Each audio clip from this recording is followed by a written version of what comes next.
Hi guys and welcome back. So let's speak a little bit about Jimmy Gathu. Guys, he was invited on Betty Kello's show. Guys, Jimmy Gathu, for those who are not familiar, because he's been on the media industry for approximately 35 years. He was a news anchor for almost 35 years, and all of a sudden he lost his job and he was fired. And that time he had a lot of money struggle. He could not meet his bill. He could not take care of his family. He had kids to take care of who he was unable to. So it got to him to a point where he had to borrow money, and this is the time he realized that there are friends who are not really his friends. There are people who ignored him, there are people who lied to him, there are people who embarrassed him. This was a lot to hear. Let's just listen from the horse's mouth. Umesema there's a time that vitu hazikuwa vizuri, you know. Sometimes by the way unajua mtu anaona tu Betty wako TV nini vitu kila kitu kupoa. Hebu niambie, I can't let that one go. Ulikuwa so 2016 tukambua na kampani fulani. Usiseme kampani fulani. Mazea kampani fulani sijui muende hivi. Uleni ulifutwa job. Mbona unataka kusema hivi? Tulifutwa. Basha ya pili. Basha ya kwanza ilikuwa yangu. Ya kwanza wewe kwanza. And here's the thing. By that time, Betty, I had never been poached. I had never been unemployed at that time for 26 years. Imagine that. Basha ya kwanza ilikuwa yangu. Alafu unajua unaona mimi ni Jimmy Gathu.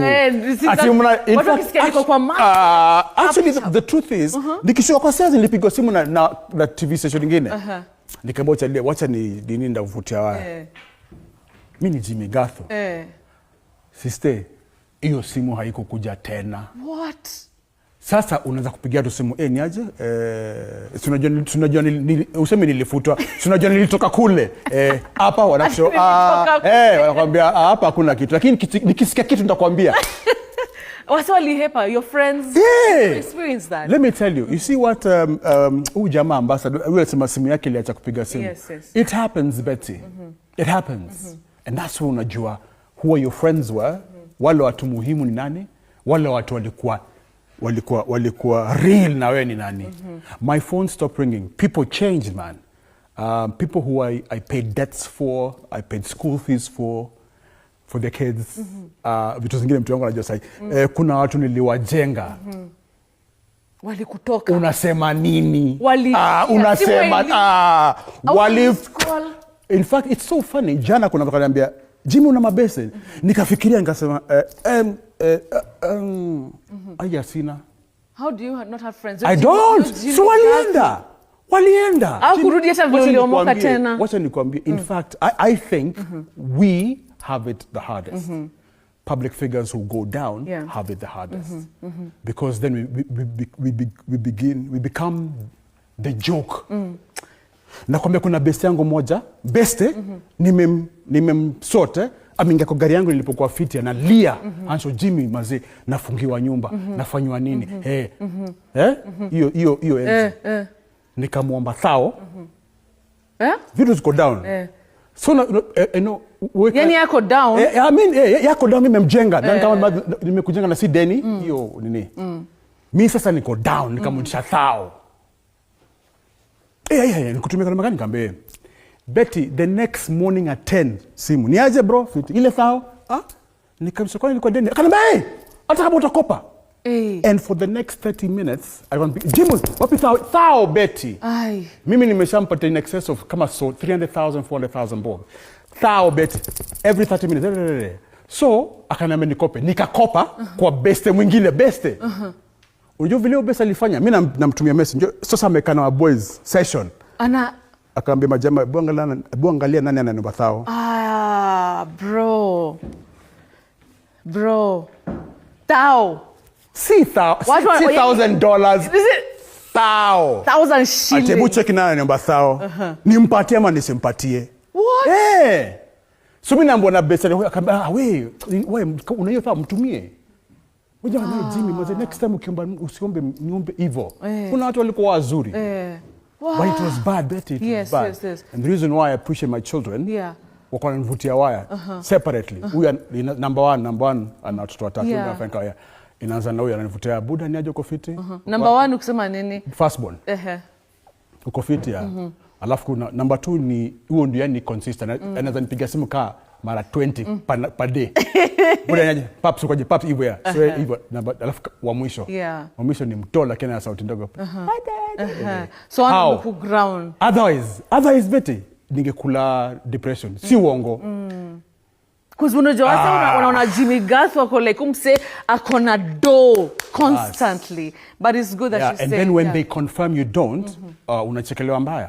So ile kitu muhimu I tell people is you have to accept. Mimi ikafika time nikakubali. Okay. Mimi ni Jimmy Gathu. Nimechapa chini.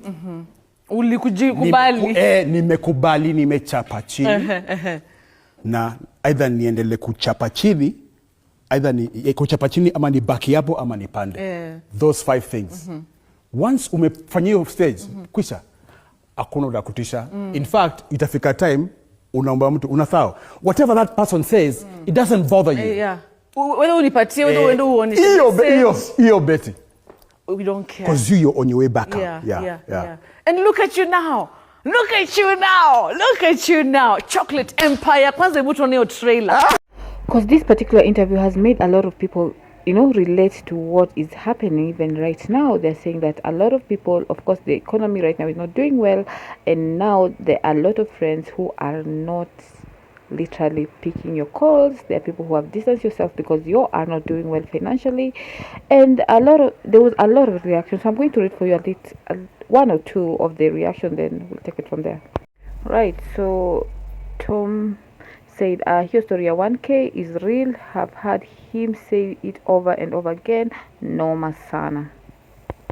Alright, somebody said that 1K thing really hurt him. I have learned the same even from family. Utabaki peke yako manze. Another comment is unasaidia watu, but the same people you have helped are the same to laugh at you.